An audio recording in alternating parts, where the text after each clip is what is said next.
सोचो एक ऐसा गेम जहां 30 दिन भागकर जिंदा रहने पर पूरे के पूरे $1 बिलियन का इनाम, और जो भी 30 दिन से पहले पकड़ा गया उसका अंजाम सिर्फ और सिर्फ मौत होगा। तो कहानी की शुरुआत में हमें एक आदमी बेन दिखाई देता है जो अपने बॉस से अपनी जॉब दोबारा मांग रहा था, और यहाँ हमें पता चलता है कि बेन को उसके बॉस ने उसकी जॉब से निकाल दिया था क्योंकि बेन बहुत जज्बाती था और इसी वजह से उसने अपने बॉस को बहुत कुछ उल्टा बोल दिया था। इसलिए वो अपनी जॉब से हाथ धो बैठा और अब उसका बॉस उसे साफ साफ मना कर देता है और कहता है कि अब तुम्हें मैं कभी नहीं रख सकता। इसलिए वो दुखी होकर वहाँ से वापस निकल जाता है और बाहर आते ही वो एक टीवी में देखता है तो वहाँ एक गेम द रनिंग मैन के बारे में बताया जा रहा था, और इस गेम में जो भी पूरे 30 दिन तक जिंदा बच गया तो उसे पूरे के पूरे $1 बिलियन दिए जाएंगे, और जो 30 दिन के अंदर हर जगह पर घूमते हुए काले कपड़ों वाले हंटर के हाथों पकड़ा गया उसे सीधा मार दिया जाएगा। लेकिन बेन इस पर ज्यादा ध्यान नहीं देता और वो वहाँ से चला जाता है। घर आते ही वो टीवी पर उसी गेम का चलता हुआ शो देखता है जिसमें एक आदमी कुछ सवालों के जवाब दे रहा था और एक जवाब गलत देने पर उस आदमी को नीचे गिराकर मार दिया जाता है। इसी दौरान बेन की वाइफ शीला घर आती है जो एक बार में ड्यूटी करती थी। वो अपनी बेटी को बीमार होता देख बहुत परेशान हो जाती है क्योंकि उसका अच्छा इलाज कराने के लिए उसके पास पैसे नहीं थे। शीला बेन से कहती है कि मैं आज से डबल शिफ्ट ड्यूटी करूंगी ताकि मैं ज्यादा पैसे कमाकर अपनी बेटी का अच्छा इलाज करा सकूं, लेकिन बेन उसे मना कर देता है और कहता है कि तुम अब कहीं पर भी नहीं जाओगी क्योंकि अब मैं एक गेम खेलने वाला हूं जिससे मैं इतने पैसे कमा लूंगा कि हम अपनी बेटी का अच्छा इलाज करा सकेंगे। इसीलिए वो उस शो में जाने के लिए तैयार हो जाता है। शीला उसे उस शो में जाने से मना करती है और उससे कहती है कि तुम जो गेम खेलने जा रहे हो उस गेम से आज तक कोई भी जिंदा नहीं बच पाया, इसीलिए तुम्हारी जान को बहुत खतरा हो सकता है। लेकिन बेन उसे बताता है कि उस शो में बहुत सारी गेम्स हैं और मैं वो गेम खेलूंगा जिसमें जान को सबसे कम खतरा हो। बेन उसे एक बोर्ड देता है और कहता है कि आज भी सबसे कम इनाम पूरे $75 का था। इसके बाद बेन सीधा अपने घर से उस गेम शो की तरफ निकल पड़ता है और उसी गेम कंपनी के अंदर आ जाता है। वो लाइन में खड़ा ही था तभी वहाँ एक बूढ़ा आदमी गिर जाता है। बेन ने उस गार्ड को एम्बुलेंस बुलाने को कहा लेकिन उस गार्ड ने उसे साफ साफ मना कर दिया। ये सुनकर बेन उस पर गुस्से होकर चिल्लाता है, इसलिए गार्ड से बदतमीजी की वजह से उन्होंने बेन को लाइन के एंड पर खड़ा कर दिया। काफी इंतजार करने के बाद वो काउंटर पर आता है जहाँ गार्ड्स की बात न मानने पर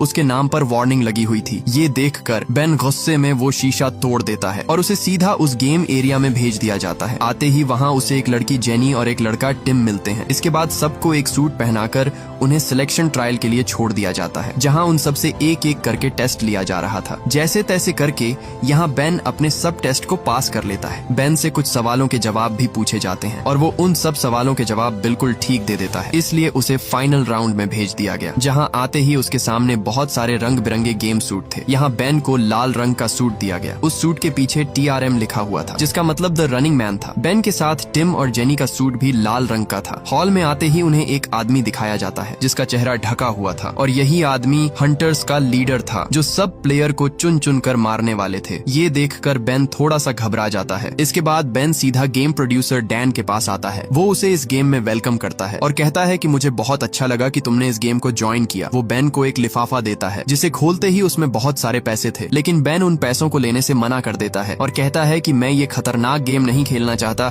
जिसमें मेरी जान को खतरा हो। वो उसे बताता है कि अगर तुम अपनी जिंदगी बदलना चाहते हो तो ये तुम्हारे पास एक आखिरी मौका है। अगर तुम इस गेम को जीत गए तो तुम्हें इतना पैसा दिया जाएगा कि तुम सारी जिंदगी बैठकर खाओगे, वो फिर भी खत्म नहीं होगा। वो बेन को एक गेम का चार्ट दिखाता है जहाँ गेम के 6 दिन बाद पूरे $45,000 बढ़ जाएंगे और गेम के एक हफ्ते जिंदा रहने पर $65,000 और भी बढ़ जाएंगे और गेम के 8वें दिन तक जिंदा रहने पर पूरे के पूरे $86,000 उसके अकाउंट में ऐड कर दिए जाएंगे। इतना पैसा देखकर अब बेन अंदर ही अंदर सोचने लगता है क्योंकि ये उसके पास एक आखिरी मौका था जहां से वो इतना तकड़ा पैसा ले सकता था। डैन उससे कहता है कि अगर तुम पूरे 30 दिन तक उन जानलेवा हंटर से बचे रहे और अगर तुम पूरे 30 दिन तक जिंदा रहे तो ये गेम तुम जीत जाओगे और पूरे के पूरे $1 बिलियन तुम्हारे हो जाएंगे। इसलिए ये सुनते ही बेन बिना सोचे पेन उठाकर उस कॉन्ट्रैक्ट पर साइन कर देता है और वहां से चला जाता है। इसके बाद बेन एक गार्ड के पास आता है। वो गार्ड उसे बताता है कि इस गेम के शुरू होते ही तुम्हारे पीछे पूरी दुनिया कुत्ते की तरह पड़ जाएगी, इसलिए तुम्हें और तुम्हारी फैमिली को बहुत ज्यादा खतरा है। इसलिए हम तुम्हें और तुम्हारी फैमिली को नई आइडेंटिटी दे रहे हैं ताकि तुम्हारी फैमिली सेफ रहे। बेन आखिरी बार अपनी बीवी से बात करना चाहता था लेकिन गार्ड उसे आगे से मना कर देता है। अब जैसे तैसे बेन उसे कॉल करने के लिए मना लेता है और वो कॉल पर अपनी बीवी को बताता है कि मैं अगले पूरे 30 दिन तक अपने घर नहीं आऊंगा क्योंकि मैंने द रनिंग मैन में हिस्सा हिस्सा ले लिया है। आगे से शीला उस पर गुस्सा होती है और कहती है कि मेरे मना करने के बावजूद भी तुमने उस गेम में हिस्सा क्यों लिया। लेकिन बेन उसे यकीन दिलाता है और कहता है कि मैं वादा करता हूँ कि मैं हर हाल में इस गेम को जीत कर ही आऊंगा। अगले दिन जब बेन अपने रूम में था तभी एक लेटर आता है। जैसे ही वो उसे खोलता है तो उसमें उसकी बीवी और उसकी बेटी की तस्वीर थी जो उसकी बीवी ने उसे यादगार के लिए भेजी थी। उसी दिन उसे गेम के लिए लाया जाता है और उसके हाथ में एक ब्रेसलेट भी बांध दिया गया जिस पर उसका जीता हुआ सब पैसा और टाइम दिखता रहेगा। इसके बाद उसे सीधे गेम शो में लाया जाता है जहां उसे टीवी में उसकी नकली वीडियो दिखाई गई जिसमें बेन एक घर के अंदर चोरी करता हुआ पकड़ा गया। वहां उसे यह भी दिखाया गया कि इस गेम में सब लोग उसकी वीडियो बनाकर गेम होस्ट को देंगे जिससे उन्हें भी काफी तकड़ा पैसा मिलेगा। यहाँ गेम का होस्ट बॉबी उसे स्टेज पर बुलाता है और बुलाते ही बॉबी उसे फेक वीडियो दिखाता है जिसमें वो कुछ सीक्रेट इन्फॉर्मेशन देता हुआ दिखाई देता है जिसे देखकर बेन का खून गुस्से से उभर आता है और वो उस पर जोर जोर से चिल्लाता है। बॉबी सबको बताता है कि जो भी इन प्लेयर की लोकेशन बताएगा उसे पूरे 10,000 रुपए दिए जाएंगे। ये सुनकर वहाँ सब लोगों की खुशी बढ़ जाती है। सभी प्लेयर्स को स्टेज पर बुलाकर उन्हें गेम के 3 रूल्स बताए जाते हैं जिनमें पहला रूल था कि हर प्लेयर को 12 घंटे तक कोई भी हंटर नहीं ढूंढेगा। जैसे ही उसके 12 घंटे पूरे हो जाएंगे पूरी दुनिया से लोग उसके पीछे पड़ जाएंगे। रूल नंबर 2 में उन्हें हर दिन सुबह 10 मिनट की वीडियो रिकॉर्ड करके हर जगह रखे किसी भी मेल बॉक्स में डालनी होगी और अगर वो वीडियो डिवाइस को मेल बॉक्स में नहीं डालेगा तो उसे इस गेम से एलिमिनेट कर दिया जाएगा। रूल नंबर 3, गेम स्टार्ट होते ही पूरे 5 हंटर्स हाथ धोकर उसे मारने के लिए उसके पीछे पड़ जाएंगे। इसलिए जो भी प्लेयर इन हंटर्स से बच गया वो इस गेम को जीत लेगा। जो भी प्लेयर जितने ज्यादा दिन सर्वाइव करेगा उसे उतना ज्यादा पैसा दिया जाएगा और हर प्लेयर का हर दिन 1,000 रुपए बढ़ते जाएंगे और 30 दिन तक जो भी बच गया उसे पूरे के पूरे $1 बिलियन दिए जाएंगे। इसके बाद बॉबी सभी प्लेयर्स को वो हंटर दिखाता है जो इन सब की जान के पीछे हाथ धोकर पड़ने वाले थे। इसके बाद तीनों प्लेयर्स को एक लिफ्ट में बंद करके उन्हें अलग अलग जगह पर भेज दिया जाता है। यहाँ बेन को लिफ्ट से बाहर एक जगह पर रिलीज कर दिया गया। जैसे ही वो बाहर आता है तो उसके सामने एक टेबल पर उसके लिए कुछ कपड़े और जूते रखे हुए थे। बेन भागकर सीधे एक गाड़ी के अंदर बैठ जाता है लेकिन बैठते ही वो ड्राइवर उसे पहचान लेता है। इसलिए डर की वजह से बेन वहाँ से उतरकर भाग निकलता है। बेन भागकर सीधे एक बिल्डिंग के अंदर आता है जहाँ एक बंकर से वो एक सीक्रेट जगह के अंदर आता है। वहाँ उसे एक आदमी मोली मिलता है। मोली इस बंकर में छुपकर कुछ हथियार बनाता था। मोली बेन का पुराना दोस्त था लेकिन मोली उस पर गुस्से होता है क्योंकि उसका यहाँ आना उसे किसी खतरे में डालने वाला था। बेन उससे उसके लिए 2 नकली ID कार्ड और एक पिस्टल देने के लिए कहता है लेकिन मोली उसे साफ साफ मना कर देता है। यहाँ वो जैसे तैसे करके उसे मना लेता है और वो उसकी आंख पर लेंस लगा देता है। साथ में उसे एक फेक ID कार्ड और एक पासपोर्ट देता है ताकि वो हंटर्स से बचकर किसी भी मुल्क में जा सके। बेन उसका शुक्रिया अदा करके सीधा एयरपोर्ट आ पहुँचता है। आते ही वो अपना फेक ID कार्ड दिखाता है जो खुशकिस्मती से पास हो जाता है और वो उस जहाज में बैठ जाता है। बैठते ही उसके ब्रेसलेट में अलर्ट आ जाता है कि गेम स्टार्ट हो चुका है, मतलब अब हंटर्स उसके पीछे पड़ चुके हैं। वो बैठा ही था तभी वहाँ एक बच्चा उसे देख लेता है। बेन को शक हो जाता है कि कहीं ये बच्चा उसकी लोकेशन उन हंटर्स को बता न दे, इसलिए वो उस बच्चे को पकड़ लेता है और धमका कर कहता है कि अपनी जबान बंद रखो नहीं तो तुम्हें यहीं पर मार डालूंगा। जल्द ही वो दूसरे मुल्क पहुंच जाता है। आते ही वहाँ उसका वो फेक ID कार्ड स्कैन किया गया और यहाँ भी खुशकिस्मती से वो बच जाता है। तभी वो पीछे मोड़कर देखता है तो वहाँ भी उसकी तस्वीर लगी हुई थी, मतलब वो अब पूरी दुनिया में फैल चुका था और सब लोग उसका शिकार करने के लिए उसके पीछे पड़े हुए थे। वो सीधा अपने रूम में आ जाता है जहाँ वो अपने ब्रेसलेट पर देखता है तो वहाँ टाइम स्टार्ट हो चुका था, मतलब अब उसे अपनी पहली वीडियो रिकॉर्ड करके मेल बॉक्स में डालनी है। वो तुरंत उस डिवाइस को निकालता है और अपनी वीडियो रिकॉर्ड करके उसे एक लिफाफे में पैक कर देता है और बाहर आकर सीधा उस मेल बॉक्स में डाल देता है। दूसरी तरफ हमें मोली दिखाई देता है जिसे वो हंटर्स पकड़कर मार रहे होते हैं। क्योंकि उसने बेन की मदद की थी इसलिए ना चाहते हुए भी वो उन हंटर्स को बेन की असली इंफॉर्मेशन दे देता है। इधर बेन सोया हुआ था। इसी दौरान वहाँ कोई आकर उसके सर पर एक पिस्टल रख देता है और तभी उसकी आंख खुल जाती है और जब वो देखता है तो वो उसका एक सपना था। तभी वो टीवी में देखता है जहाँ उसे टिम दिखाई देता है जिसकी लोकेशन उन हंटर्स को पता चल चुकी थी। वो उसके पीछे ही थे। जैसे ही वो बाहर आता है तो वहाँ उसे वो हंटर गोली से मार डालते हैं और यहाँ पूरे 3 प्लेयर्स में से सिर्फ 2 ही प्लेयर्स बच जाते हैं। ये देखकर उसके पैरों तले जमीन ही खिसक जाती है, इसलिए वो तुरंत अपना बैग पैक करके वहाँ से बाहर भागने लगता है। एक जगह पर आकर वो अपने बैग को सीधा नीचे एक कचरे में फेंक देता है और वहाँ से निकलकर दूसरे होटल की तरफ आ जाता है जहाँ वो एक आदमी से एक सीक्रेट होटल की डील डन कर देता है और वो सीधा अपने रूम में आ जाता है। आते ही उसे एक बॉक्स मिलता है जिसमें कुछ चीजें थीं और साथ में एक बॉम्ब भी था। तभी उसे बाहर किसी की आवाज सुनाई देती है। जब वो खिड़की से बाहर देखता है तो वहाँ उसे 3 लोग दिखाई देते हैं जो वहाँ किसी के आने का इंतजार कर रहे थे। ये देखकर उसे कुछ गड़बड़ महसूस होती है लेकिन वो ज्यादा ध्यान नहीं देता। इसी दौरान उसे वहाँ एक आवाज सुनाई देती है। वो भाग कर देखता है तो वहाँ उन हंटर्स की गाड़ी आ चुकी थी जो उसे मारने के लिए आ गए थे। ये देखकर उसके होश ही उड़ जाते हैं। वो हंटर उसके कमरे तक पहुंच जाते हैं, इसलिए वो तुरंत एक बाथरूम में छुप जाता है। वो वहाँ से बाहर निकलने का सोचता है, लेकिन उस बाथरूम की खिड़की बहुत मजबूती से बंद थी, इसलिए उसने एक लोहे के रॉड से उस शीशे को तोड़ दिया और उस लोहे के साथ शीशा लगाकर उसने एक चमचा तैयार कर लिया और दीवार के साथ छुपकर उस शीशे से उन हंटर्स को देखता है और मौके पर ही वहाँ से भाग जाता है। ऊपर आकर वो उन्हें बताता है कि वो गेम प्लेयर बेन रिचर्ड नीचे भाग रहा है। ये सुन वो हंटर्स वहाँ से चले जाते हैं। इधर वो ऊपर छत तक पहुँच जाता है। बेन एक रस्से को उस बैनर से बांधकर नीचे लटकते हुए अपने कमरे के सामने आ जाता है और हाथ से उस खिड़की का शीशा तोड़ देता है, जिससे आवाज वो हंटर सुन लेता है और अब वो उसके पीछे पड़ जाते हैं और दोबारा उसके कमरे के सामने खड़े हो जाते हैं। इधर बेन अपना सब सामान पैक कर देता है और वहाँ रखे उसी बॉम्ब को उठा लेता है। इसी दौरान वो हंटर उस पर गोलियां चलाने लगते हैं, जिसे देख वो सीधा नीचे कूद जाता है। तभी वहाँ वो साइन भी गिरने वाला था और नीचे वो हंटर लीडर उसका इंतजार कर रहा था। ये देखकर वो तुरंत एक आदमी के घर के अंदर कूद जाता है। वो उनसे बच बचाकर सीधा एक लिफ्ट के अंदर भाग कर आता है। इसी दौरान वो हंटर भी उसके पास आ जाता है। ये देखकर वो बॉम्ब उसके पास फेंक देता है, लेकिन आगे से बेन वो बॉम्ब दोबारा उसके ऊपर फेंक देता है, जिससे वहाँ पर एक बहुत बड़ा ब्लास्ट होता है। ब्लास्ट की वजह से बेन नीचे बेसमेंट तक पहुंच जाता है। वो वहाँ छुपा ही था, तभी वो हंटर्स वहाँ आ जाते हैं। अब वो पूरी तरह वहाँ उन हंटर के जाल में फंस चुका था, लेकिन तभी वहाँ उसे कुछ चूहे भागते हुए दिखाई देते हैं जो सीधा एक नाले के अंदर जा रहे थे। ये देखकर वो तुरंत उस नाले के अंदर कूद जाता है और तभी वो हंटर वहाँ बॉम्ब फेंक देते हैं, जिससे वहाँ ब्लास्ट होता है और बिल्डिंग के बाहर धमाके की वजह से वो पूरी बिल्डिंग उड़ जाती है। लेकिन इधर बेन उस नाले के पानी के अंदर होने की वजह से बच गया था। बेन तुरंत पानी से निकलकर अपनी दूसरी वीडियो रिकॉर्ड करने लगता है और कहता है कि मैं अभी भी जिंदा हूँ। इधर उस मेल बॉक्स के पास सब हंटर्स खड़े हुए थे और इसी दौरान वहाँ एक लड़के को बेन उस नाले से निकलता हुआ दिख गया। वो बेन का पीछा करते हुए उस नाले तक पहुँच जाता है, लेकिन तभी बेन उस लड़के को पकड़ लेता है। बेन उस पर गुस्से होता और डरा कर कहता है कि अगर तुमने मेरे बारे में किसी को बताया तो जिंदा नहीं छोड़ूंगा। लेकिन तभी वहाँ उसका भाई ब्रैड आ जाता है। वो उसे बताता है कि मैंने ही अपने भाई को तुम्हारी मदद के लिए भेजा है। ब्रैड अपने भाई को वो वीडियो डिवाइस देता है। वो उस डिवाइस को लेकर सीधा उस मेल बॉक्स में डाल देता है। ब्रैड और बेन दोनों भागकर उसके घर आ जाते हैं। ब्रैड उसे रात का खाना खिलाता है। ब्रैड उससे कहता है कि तुम बहुत खुशनसीब हो, क्योंकि गेम के खत्म होने में कुछ ही दिन बाकी बचे हैं और अगर तुम बाकी बचे हुए दिन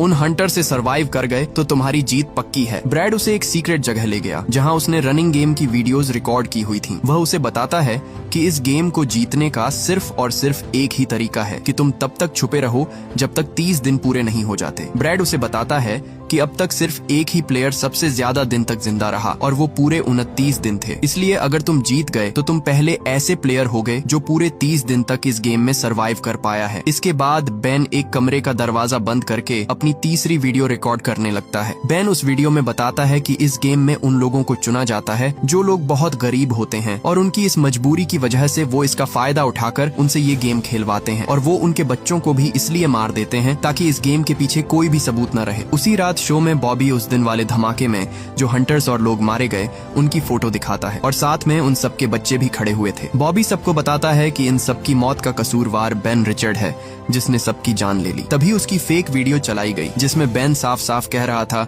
कि हाँ, सब मारे हुए लोगों की जान मैंने ही ली थी, तुम सब जो भी करना चाहते हो कर लो। ये सुनकर बेन के पैरों तले जमीन ही खिसक जाती है और यहाँ ब्रैड की माँ गुस्से में आ जाती है और बेन को घर से बाहर निकलने के लिए कहती है। इसलिए न चाहते हुए भी ब्रैड उसे अपनी गाड़ी की डिग्गी में छुपाकर वहाँ से निकल जाते हैं। वो वहाँ से निकल ही रहे थे तभी उनके पीछे 2 बाइक वाले पड़ जाते हैं जो बेन को मारने के लिए उस पर फायर कर रहे थे। इसी दौरान बेन गाड़ी में रखी हुई एक चाबी को उठाकर सीधा उनकी बाइक पर दे मारता है जिससे वहाँ एक बाइक वाला गिर जाता है। तभी अचानक ब्रैड ने ब्रेक लगा दी जिससे वो दूसरा बाइक वाला टकराकर नीचे जा गिरता है और मौके का फायदा उठाकर वो गाड़ी को वहाँ से निकाल कर भाग जाते हैं। एक जगह पर पहुंचकर ब्रैड उसे अपने एक दोस्त का एड्रेस देता है और कहता है कि मेरा दोस्त तुम्हें पूरे 30 दिन जिंदा रहने में मदद करेगा। ब्रैड उसे उसकी हिफाजत के लिए एक गन भी देता है। अगले दिन उसने नए होटल के अंदर अपनी न्यू वीडियो रिकॉर्ड की, लेकिन इस बार उसने नए अंदाज में एक किताब पढ़ते हुए अपनी वीडियो रिकॉर्ड की क्योंकि उसे पता था कि बॉबी उसकी ये वाली भी वीडियो चेंज कर देगा। इसलिए इस बार उसने होशियारी से काम लिया। इसके बाद बेन एक अंधे की तरह उस होटल से बाहर निकला और अंधा बनकर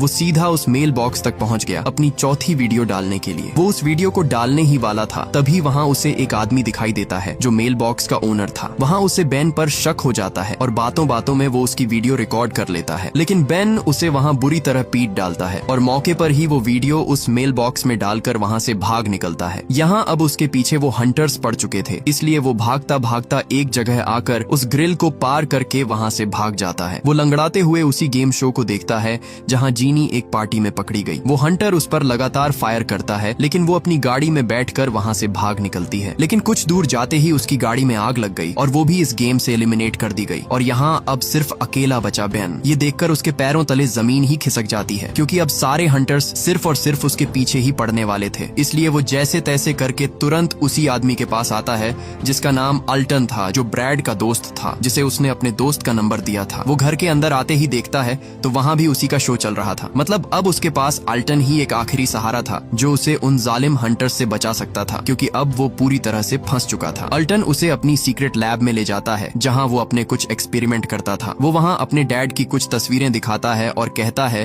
कि इन जालिम नेटवर्क वालों ने उसी जानलेवा गेम द रनिंग मैन की वजह से मेरे डैड की जान ले ली, क्योंकि मेरे डैड पुलिस में थे और मेरे डैड ने उस गेम के खिलाफ आवाज उठाई और उसी वजह से मेरे डैड को उन जालिमों ने जान से मार डाला था और इसलिए मैं अब तुम्हारी मदद करके अपने डैड का बदला लेना चाहता हूँ। अल्टन एक डीवीडी टीवी में लगाकर उसे अपना वो सीक्रेट बंकर दिखाता है जो उसके डैड ने बनाया था। वो उसे बताता है कि जब तक 30 दिन पूरे नहीं हो जाते तुम यहाँ इस बंकर में छुपे रहोगे ताकि वो तुम्हें ढूंढ न सकें। इसलिए वो उसी दिन एक और वीडियो रिकॉर्ड करता है जिसमें वो अपनी बेटी के लिए 3 रूल्स को रिकॉर्ड करता है। पहला कि अपनी माँ का ख्याल रखना, दूसरा तुम ही अपनी माँ का आखिरी आसरा हो, तीसरा कभी भी भूल कर उन हंटर्स पर यकीन न करना। वीडियो रिकॉर्ड करके वो बाहर आता है, लेकिन तभी उसे अल्टन की माँ देख लेती है। वो उस बटन को दबाने ही वाली थी, लेकिन मौके पर वहाँ अल्टन आ जाता है। अल्टन अपनी माँ को बहुत रोकता है, लेकिन अब ना चाहते हुए भी वो उस बटन को दबा देता है, जिसे देखकर बेन के रोंगटे ही खड़े हो जाते हैं। तभी वो देखता है तो वहाँ वो हंटर्स आ चुके थे। वो उस पर गोलियों की बरसात कर देते हैं और वहाँ उस घर को चारों तरफ से घेर लेते हैं। यहाँ एल्टन जल्दी से अपनी माँ को एक कमरे में बंद कर देता है और उन हंटर्स को बुलाकर घर में फैलाए हुए सब जाल एक एक करके एक्टिवेट कर देता है। और जैसे ही वो हंटर्स अंदर घुसते हैं तो वहाँ अल्टन बिजली की सब तारों पर पानी फेंकने लगता है, जिससे वो सब हंटर्स वहीं पर जैम हो जाते हैं। मौके का फायदा उठाकर दोनों एक बाथरूम में आते हैं जहाँ एक बड़ा सा होल बना हुआ था। वो लटक कर सीधा नीचे उतरते हैं जहाँ अल्टन ने उसी सीक्रेट बंकर का रास्ता बनाया हुआ था। आगे आते ही वहाँ एक हंटर आकर अल्टन के पेट में चाकू घोंप देता है। वो हंटर बेन पर हमला कर देता है और बेन को पूरी तरह जकड़ लेता है, लेकिन तभी अल्टन को होश आ जाता है और चाकू उठाकर उस हंटर के पैर पर दे मारता है, जिससे वो बेन को छोड़ देता है। इसी दौरान उस हंटर को डैन की कॉल आती है। वो उसे बताता है कि तुम्हारी वजह से हमारे शो की रेटिंग बढ़ती जा रही है, जितना तुम हमसे बचते जा रहे हो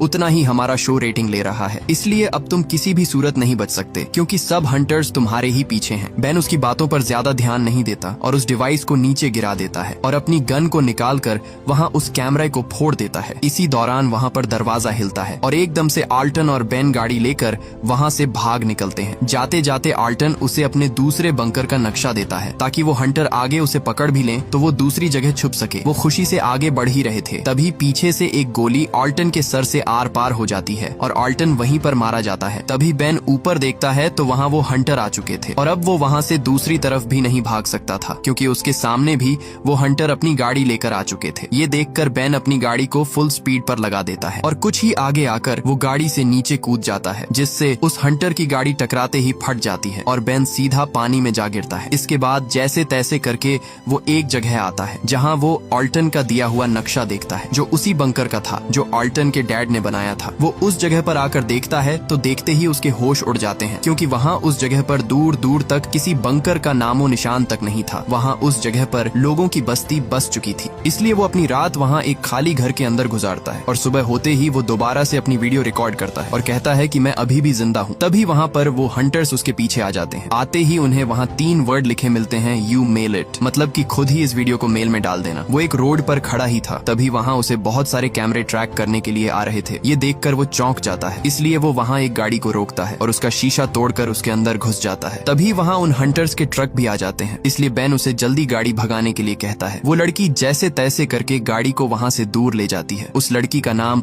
अमीलिया था। वो उससे कहती है कि तुम्हारी वजह से अब मैं खतरे में पड़ चुकी हूँ, इसलिए तुम अभी मेरी गाड़ी से उतर जाओ। लेकिन बेन भी उसे साफ साफ मना कर देता है और उसे अपनी फैमिली की तस्वीर दिखाकर कहता है कि मैं सिर्फ और सिर्फ अपनी फैमिली की वजह से ये गेम खेल रहा हूँ क्योंकि मैं बहुत गरीब था, इसलिए मुझे ये गेम खेलनी पड़ी। वो उसे बताता है कि ये गेम वाले हमारी वीडियोस को यूज करके एक नकली वीडियो बनाकर उसे लोगों को दिखाते हैं, जिससे सब लोग हमारे पीछे हाथ धोकर पड़ जाते हैं। कुछ ही आगे आने पर वहाँ वो हंटर्स उन्हें पकड़ लेते हैं, जिसे देखकर बेन के होश ही उड़ जाते हैं। लेकिन तभी वहाँ वो कैमरा डिवाइस उन हंटर्स और वहाँ उस ट्रक को उड़ा देती है। इसी का फायदा उठाकर अमीलिया उसे गन पॉइंट पर ले लेती है। लेकिन तभी वहाँ वो शो ऑन हो जाता है, जिसमें दिखाया जा रहा था कि बेन ने बीच रास्ते में अमीलिया को किडनैप कर लिया है और अब वो भी द रनिंग मैन का हिस्सा बन चुकी है। ये देखकर उसके पैरों तले जमीन ही खिसक जाती है। वो वहाँ से कुछ ही आगे आते हैं, लेकिन वहाँ खड़े बहुत सारे हंटर्स उनका रास्ता रोक लेते हैं। वहाँ सब लोग बेन को मारने के नारे लगा रहे थे। इसी दौरान वो लाउड स्पीकर से उन्हें बताता है कि हमारी गाड़ी में एक बॉम्ब है, अगर तुमने हमें पकड़ने की कोशिश की तो वो फट जाएगा और तुम सब लोग मारे जाओगे। वो उस हंटर लीडर से कहता है कि हम दोनों को कनाडा जाने के लिए एक जहाज चाहिए और साथ में अमीलिया के लिए 2 पैराशूट भी। इसलिए वो इनकी ये बात मान जाते हैं और उसे एक जहाज दे देते हैं। वो दोनों उस जहाज के सामने थे और इसी दौरान वो हंटर अमीलिया को पैराशूट दे देता है। बेन उस हंटर को अपना मास्क उतारने के लिए कहता है, इसलिए न चाहते हुए भी वो हंटर अपना मास्क उतार देता है। मास्क उतारते ही बेन को पता चलता है कि ये वही प्लेयर एवन है जो पूरे 29 दिन तक सरवाइव कर पाया था, इसलिए उसे जीतने पर हंटर बना दिया गया। प्लेन के अंदर आते ही बेन को शक होता है, क्योंकि वहाँ उसे वही हंटर्स दिखाई देते हैं जो यहाँ पायलट बनकर आए हुए थे। लेकिन बेन को पता था कि वो गेम स्टार्ट होने से पहले कभी भी उसे नहीं मारेंगे। इसके बाद वो प्लेन अपनी उड़ान भर लेता है। प्लेन के अंदर बात करते करते बेन को उस हंटर एवन पर गुस्सा आ जाता है, इसलिए बेन उसे धमकी देता है और कहता है कि अगर तुमने कुछ भी होशियारी की तो मैं इस जहाज को बॉम्ब से उड़ा दूंगा। इसी दौरान डैन टीवी में उसे बताता है कि मैं जानता हूँ कि तुम्हारे पास बॉम्ब नहीं है, क्योंकि हमने प्लेन को पूरी तरह स्कैन कर लिया था, जिसमें हमें कोई भी बॉम्ब नहीं मिला। एवन उसे गोली मारने ही वाला था, लेकिन तभी वहाँ दूसरे हंटर्स ने उसे रोक लिया, क्योंकि डैन नहीं चाहता था कि गेम शुरू होने से पहले बेन मर जाए। डैन उसे एक ऑफर देता है कि तुम एक हंटर बन जाओ और बदले में तुम्हें हर गेम के बाद $1 बिलियन की जगह पूरे $5 बिलियन दिए जाएंगे। लेकिन बेन ने उसे साफ साफ मना कर दिया। इसलिए डैन ने उसे धमकी दी और कहा कि मैं तुम्हारी बीवी और बेटी को जान से मार दूंगा। डैन ने उसे उसकी फैमिली को उन हंटर्स के हाथों मरता हुआ दिखाया, जिसे देखकर बेन का खून खौल उठा और वो गुस्से से उस टीवी को तोड़ डालता है। इधर एक हंटर अपनी गन लेकर बेन के पास आता है, लेकिन मौके पर ही बेन ने उसे ढेर कर दिया और देखते ही देखते वहाँ उनके बीच हाथापाई शुरू हो गई। लेकिन तभी वहाँ एक हंटर प्लेन को नीचे गिरा देता है। यहाँ बेन किसी तरह करके उन हंटर्स को ढेर कर देता है। बेन एवन को पूरे जहाज में ढूंढ रहा था, लेकिन तभी एवन एक बेस से निकलकर उस पर हमला करके उसे बुरी तरह पीट डालता है। वो उसे गोली मारने ही वाला था, तभी बेन ने उसका पैराशूट खोल दिया, जिससे वो उस खिड़की के अंदर फंस गया और मौके पर ही बेन ने उसे चाकू घोंपकर उसे वहीं पर मार डाला। इसी दौरान बेन अमीलिया को पैराशूट पहनाकर वो उस जहाज का दरवाजा खोल देता है और अमीलिया को जहाज से बाहर भेज देता है। तभी बेन टीवी पर देखता है तो वहाँ उस शो में बेन को हंटर नंबर 6 बना दिया गया था। मतलब अब वो भी हंटर होगा और सब प्लेयर्स को चुन चुन कर मारेगा। लेकिन बेन आगे से नेटवर्क की सच्चाई खोल देता है और सबको लाइव बताता है